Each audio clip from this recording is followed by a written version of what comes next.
What's up, y'all? Hope y'all doing good. I'm Anthony K. Thomas, and welcome to Wrestling with Rumors. Welcome, everyone. So, before I get into everything that is Wrestling with Rumors for this week, like I say every week, every rumor that I'm about to read to you is exactly what it is. It is a rumor. We can speculate as wildly as we want, but until that rumor, until that rumor is proven fact, it is true or confirmed by the company or the rumor the person is about, it remains what it is, a rumor. So with that, let's get into everything that is a new episode of Wrestling with Rumors. There's footage making the rounds claiming to be Seth Rollins' training recently, leading to speculations of his status for WrestleMania 42. He also was a part of Club Shay Shay this past week, and to see him do that interview, to see full mobility of both his arms, he's looking healthy. He's about ready. It's looking like he could get clear any minute, and I would have to assume that is where we're leading to with him being cleared eventually, as they're doing the masked person again. And the first time they did it, it was to bring Austin Theory into the vision, and now with this masked figure showing up again, it is leading speculations, and I think we're very close to this being confirmed that this is Seth Rollins doing all of this, and that it will be revealed to be Seth Rollins that is the masked figure, and it will lead to and we're leading towards what will be at WrestleMania. Whether or not it will be Braun Breaker, if Braun Breaker is able to get cleared in time for WrestleMania. But we are getting very close to that. I feel that we're getting very close to that masked figure being revealed to be Seth Rollins. For what it's worth, the Hardy Boys told Metro UK they are in constant negotiations with WWE and plan to do more with the company in the future. That is great. I think that also leads me to believe that eventually we're going to get a Hall of Fame type thing for the Hardy Boys as well.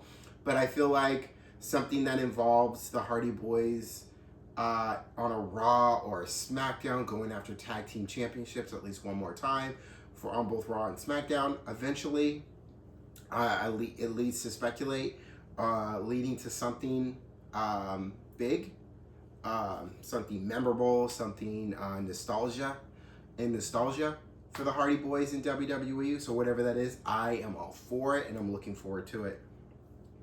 WrestleVotes say Adam Copeland is expected back in AEW by Double or Nothing this spring. Yeah, that checks. I mean, that would make that's great. I know I just said, yeah, that checks. How am I gonna know that checks? I can't really confirm that.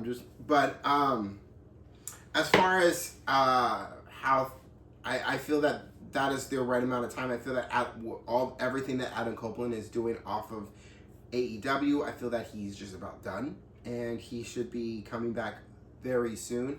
And the question really is whether or not, if he comes back either before, by, or after Double or Nothing, sometime in the spring.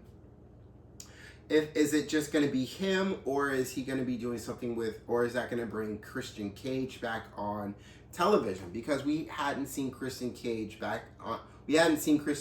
on television on anything involving AEW since Adam Copeland left in the mid last year.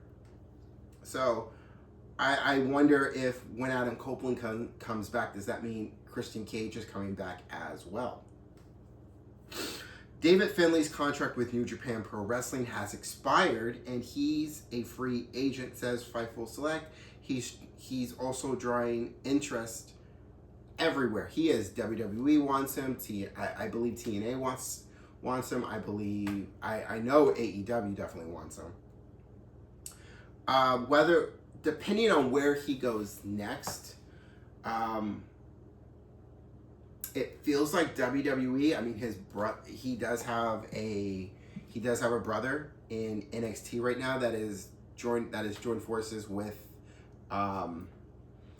Lexis King's faction.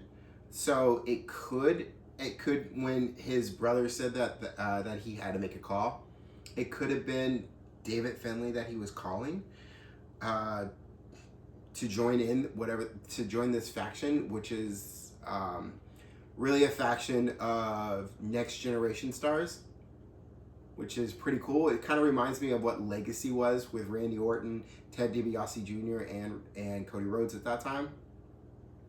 So yeah, it could be that. But I think like a lot of people, we're all very curious to see where David Finlay ends up next, and I'm sure he's just weighing his options and really looking everything over to make sure that the next place he goes is the right place for him. Bodyslam.net claims that WWE is expected to return to Saudi Arabia for Night of Champions PLE on June 27th. That would be the third PLE and PLEs that are going to Saudi Arabia. It was announced that WWE was going to be making 3 appearances in Saudi Arabia this year. This would be what the third one is. So the first one was the Royal Rumble.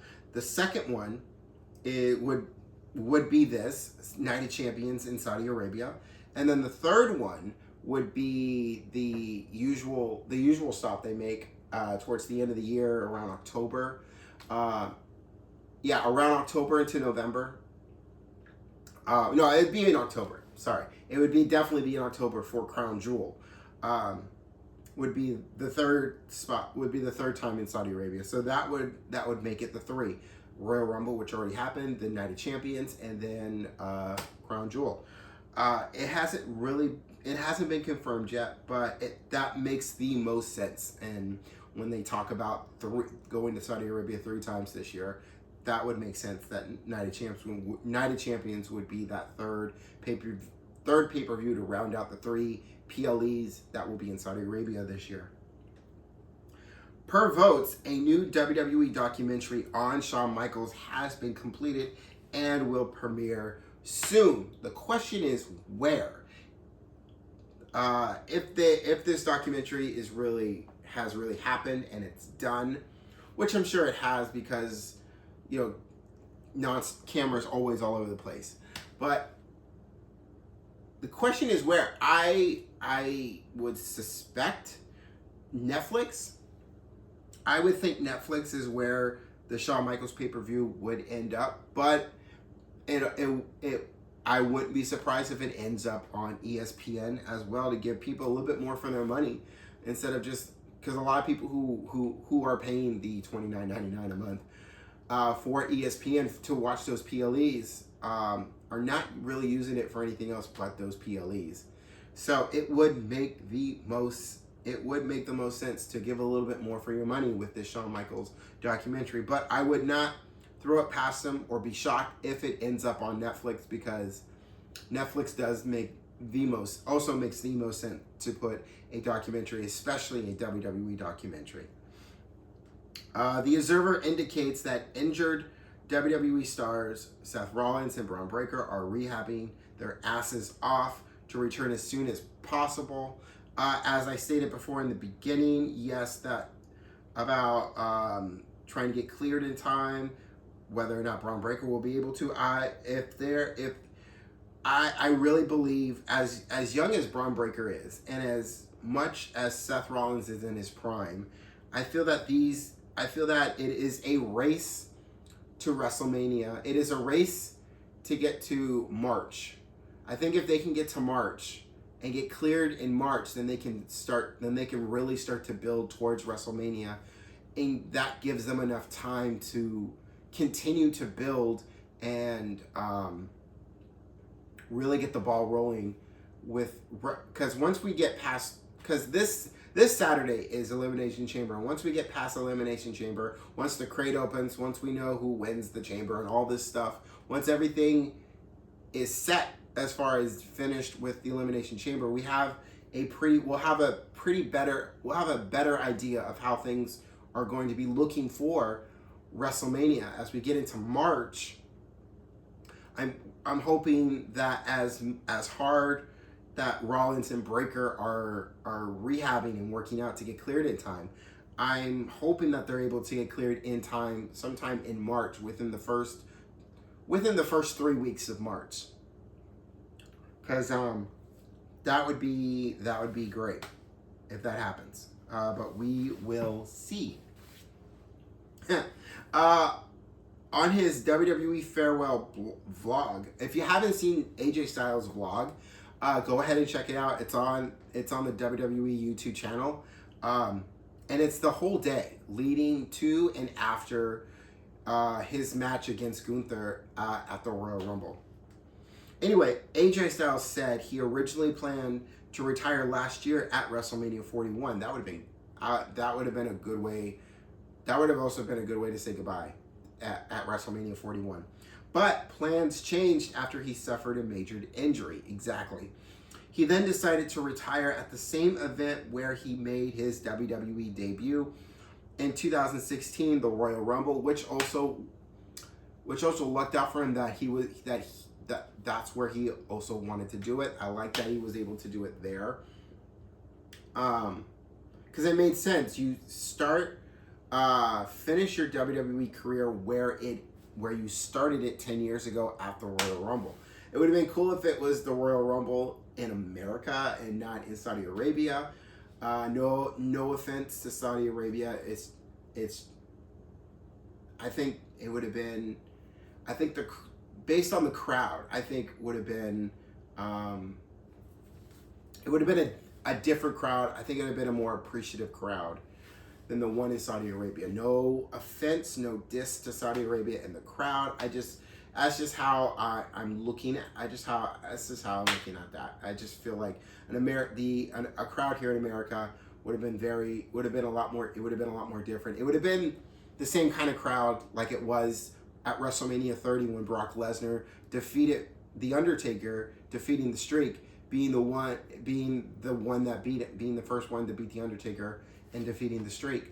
It would have had that kind of same feeling. It had something like that at the Royal Rumble, but it wasn't fully there, and I feel like it would have been fully there had the Royal Rumble been in America instead of in Saudi Arabia. Again, no offense, no diss to Saudi Arabia. Royal Rumble was still a good event. It was still a good time. It's just, I'm just going to shut up with that.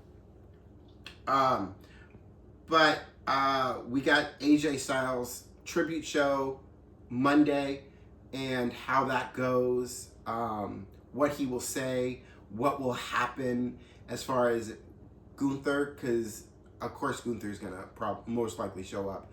I am curious, and more than likely I will probably talk about it the next day, probably. But let's continue.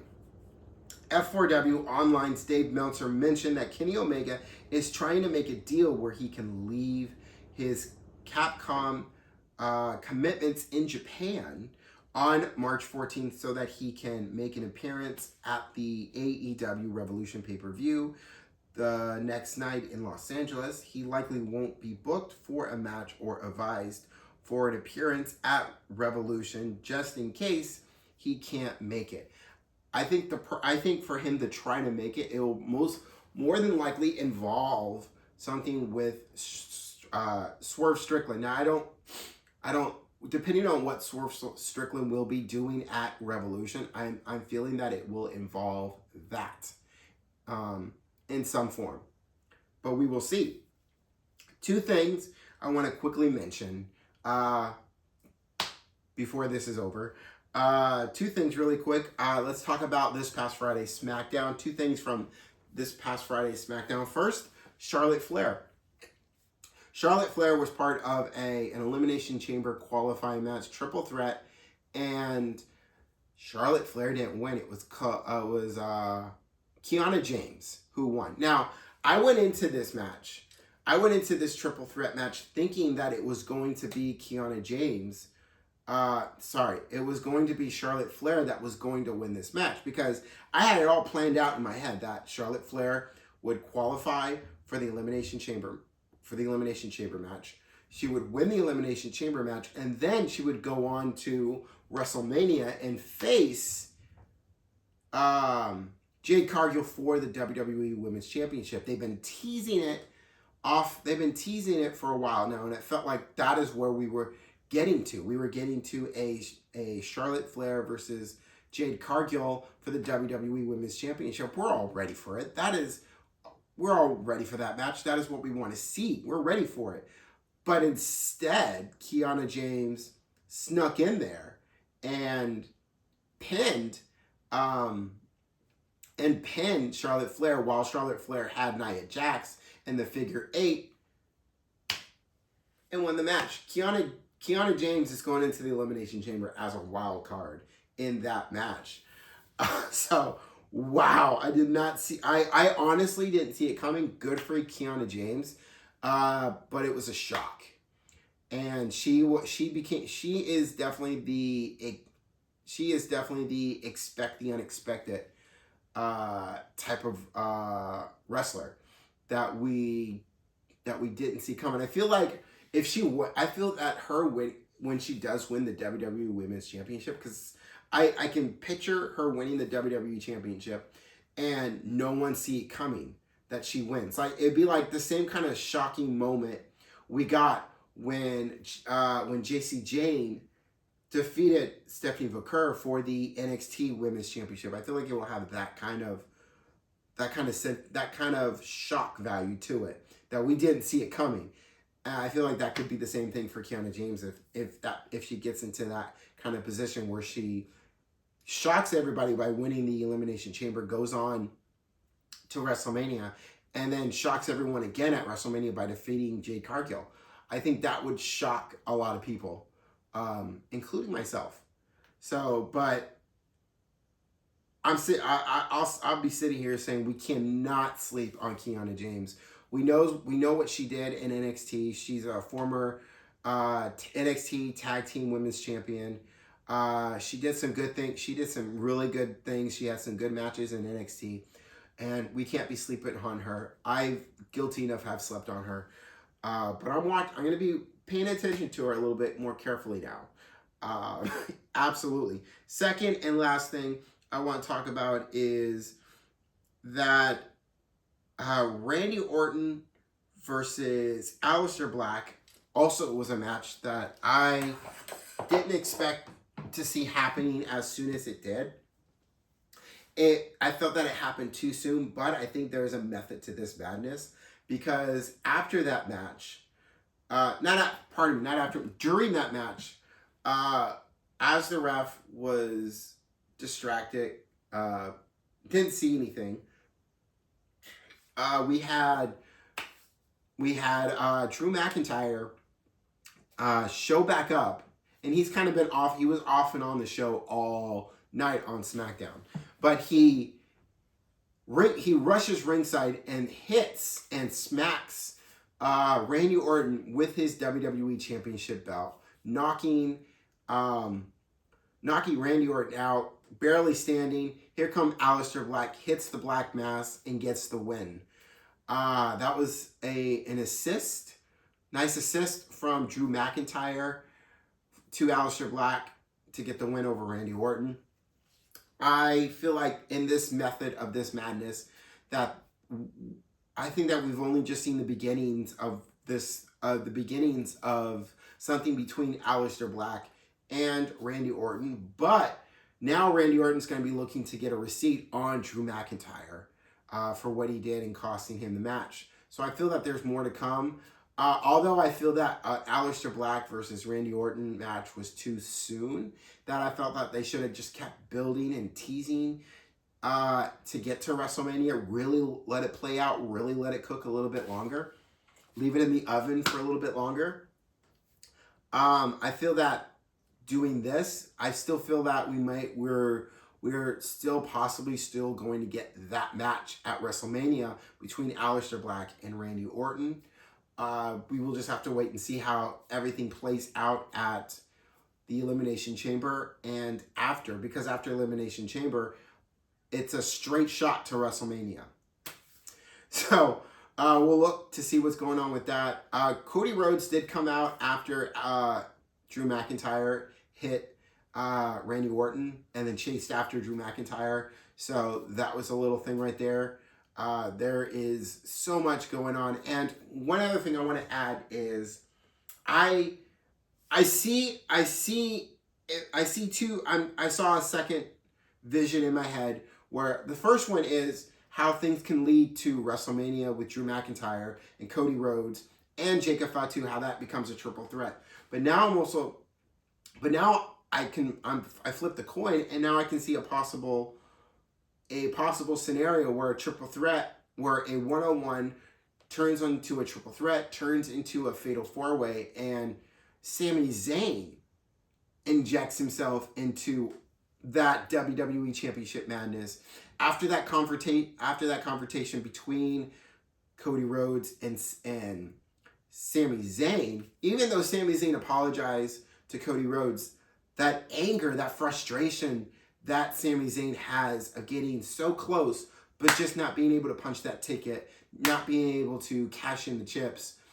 I could see a situation where Sami Zayn is entered into a fatal four-way. But if that doesn't happen, I do see another scenario where Sami Zayn qualifies for a later, as we get into the summer months, qualifies for a Money in the Bank match, wins Money in the Bank, and uses that briefcase as his opportunity, his chance to be either WWE World Heavyweight Champion or WWE Champion.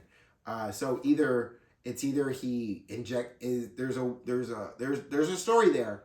There's a way that you can inject him to make it a triple threat to a fatal four-way, or that doesn't happen, and he has a match. He has a match against Trick Williams, because there's something there that can turn into a WrestleMania match between Sami Zayn and Trick Williams.